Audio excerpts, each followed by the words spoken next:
तो इस बीच घटना के बाद दिल्ली नगर निगम ने नियमों का उल्लंघन करने वाले कोचिंग सेंटरों के खिलाफ कार्रवाई शुरू कर दी। तो वहीं एमसीडी ने एक कोचिंग सेंटर के बेसमेंट में पानी भर जाने से 3 लोगों की मौत की घटना की जांच के लिए एक उच्च स्तरीय समिति गठित करने का फैसला लिया। जहां इस घटना से दिल्ली सदमे में है, तो वहीं अब राजनीति भी दिल्ली में होना शुरू हो चुकी है। इस बीच ये मामला अब दिल्ली हाईकोर्ट पहुंचा।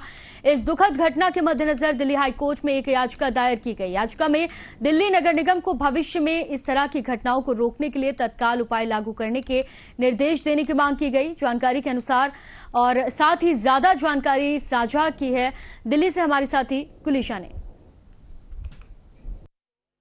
27 जुलाई की शाम एक भयानक शाम की तरह गुजरी, क्योंकि यूपीएससी की तैयारी कर रहे 3 छात्रों ने अपनी जान गंवा दी। आपको बता दें कि ओल्ड राजेंद्र नगर में 27 तारीख की शाम को तेज बारिश के बाद एकेडमी की लाइब्रेरी में अचानक से पानी भर गया, जिसके बाद 30 से ज्यादा छात्र वहां फंसे थे और उसमें से 3 छात्रों ने अपनी जान गंवा दी है। और जिसके बाद से सियासत अब दिल्ली में होना तेज हो गई है। अब दिल्ली बीजेपी ने प्रदर्शन किया था, जिसपे उन्होंने आम आदमी पार्टी को इस्तीफे की मांग कर रहे हैं और कह रहे हैं कि ये हादसा नहीं हत्या है। तो वहीं अब आम आदमी पार्टी के सभी विधायक और पार्षद यहाँ पर एलजी सचिवालय के बाहर प्रदर्शन कर रहे हैं। आप तस्वीरें देख सकते हैं, यहाँ पर जो एमसीडी कमिश्नर के इस्तीफे की मांग करते हुए ये लोग प्रदर्शन कर रहे हैं। और कहीं ना कहीं लापरवाही जो है वो बहुत बड़ी सामने आ रही है। चाहे हम सरकार की बात करें या मैनेजमेंट की बात करें, एमसीडी की बात करें, तो कहीं ना कहीं सभी लोगों की लापरवाही जो है इसमें देखी जा रही है। क्योंकि जितने भी स्टूडेंट वहाँ पर थे और जितने भी स्टूडेंट ने वहाँ पर जब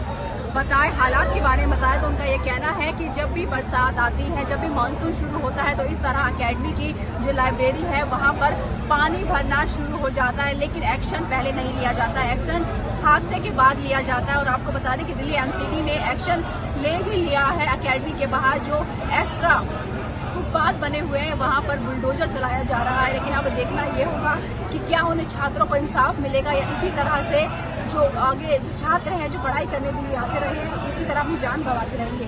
मुझसे टीवी के लिए दिल्ली